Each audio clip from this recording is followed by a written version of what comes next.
ଦେବର୍ଷି ଆଜ୍ଞା ସାଧୁନାଂ ଦର୍ଶନ ପୁଣ୍ୟ ତୀର୍ଥ ଭୂତା ହିଁ ସାଧବ ସାଧବ ବୁଝିଲାନି ସାଧୁ ମାନଙ୍କୁ ଦର୍ଶନ କରିଲେ ଯାହା ବା ତୀର୍ଥ ଦର୍ଶନ କଲେ ସେଇଆ କିନ୍ତୁ ଟିକେ ଫରକ ରହିଯାଇଛି କଣ ସାଧୁ ମାନଙ୍କୁ ଦର୍ଶନ କରିଲେ ଶୀଘ୍ର ଫଳ ପ୍ରାପ୍ତି ହେଇଥାଏ କେମିତି କିନ୍ତୁ ତୀର୍ଥ ଦର୍ଶନ କରିଲେ ବିଳମ୍ବରେ ଫଳ ପ୍ରାପ୍ତି ଦେବର୍ଷି ଛାଡୁନାହାନ୍ତି ଯେତିକି ଉତ୍ତର ପାଉଛନ୍ତି ନାରାୟଣଙ୍କ ଠାରୁ ଦେବର୍ଷି ପୁନର୍ବାର ପଚାରୁଛନ୍ତି ହେ ପ୍ରଭୁ ଯଦି ସନ୍ଥ ଦର୍ଶନ କଲେ ସଦ୍ୟ ଫଳ ପ୍ରାପ୍ତି ହୁଏ ତେବେ ପ୍ରମାଣ ଟିକେ କିଏ ସେ ସନ୍ଥ ଦର୍ଶନ ପାଇ ନା ଗୋଟେ କାମ କରିବାକୁ ପଡିବ ଆମକୁ ମର୍ତ୍ତ୍ୟପୁର ଯିବାକୁ ପଡିବ ଏ ସ୍ୱର୍ଗପୁରରେ ଏଇ କଥା ହେଇପାରିବ ଆଜ୍ଞା ଉଭୟ ବ୍ରାହ୍ମଣ ବେଶରେ ମର୍ତ୍ତ୍ୟପୁରକୁ ଗମନ କିଛି ଦୂର ଯାଇଛନ୍ତି ମର୍ତ୍ତ୍ୟପୁରରେ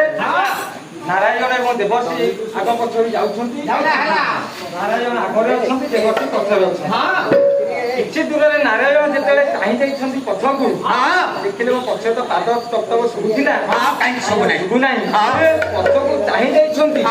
ଦେଖିଲେ ଦେବର୍ଷି ଖଣ୍ଡେ ଦୂରରେ ବସିଛନ୍ତି ନାରାୟଣ ପଚାରୁଛନ୍ତି ଦେବର୍ଷି ପ୍ରଭୁ ତମେ ସେଠି କାହିଁକି ବସିଲ ପ୍ରଭୁ ଏଟା ଗୋଟେ ଆଶ୍ଚର୍ଯ୍ୟ ଜିନିଷ ମୁଁ ଦେଖୁଛି ଦେବର୍ଷି କହୁଛନ୍ତି ଗୋଟେ ଆଶ୍ଚର୍ଯ୍ୟ କଥା ଦେଖି ନା କି କଥା ପ୍ରଭୁ ଏଠି ଗୋଟେ ଗୋବର ଦେଖିଲି ସେ ଗୋବର ଉପରେ ଗୋଟେ କୀଟଟିଏ ଘୁରି ବୁଲୁଛି ନାରାୟଣଙ୍କୁ କହୁଛନ୍ତି ଦେବର୍ଷି ହେ ପ୍ରଭୁ ଏ ମର୍ତ୍ତ୍ୟପୁରରେ ପ୍ରଥମେ ଗୋଟେ ଆଶ୍ଚର୍ଯ୍ୟ ଘଟଣା ମୁଁ ଦେଖି ସାରିଲି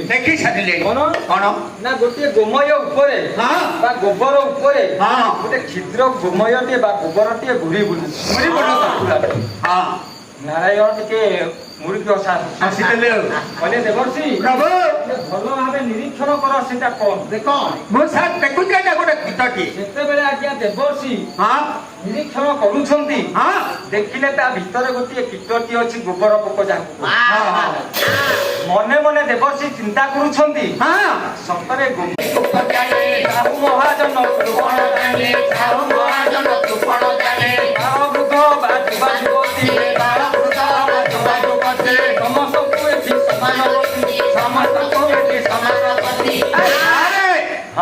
ଆପଣ କଣ କହିଲେ କଣ ଆପଣ ଯାହା କହିଲେ ତ ମୁଁ କିଛି ବୁଝିପାରୁନି କିଛି ବୁଝିପାରିଲନି ନାଇଁ ତ ରାଜା ମହାରାଜା ଭିକ୍ଷୁକ ଜ୍ଞାନୀ ଏ ମର୍ତ୍ତ୍ୟପୁରରେ ରାଜା ହୁଅନ୍ତୁ ପ୍ରଜା ହୁଅନ୍ତୁ ମହାରାଜା ଭିକ୍ଷୁକ ହୁଅନ୍ତୁ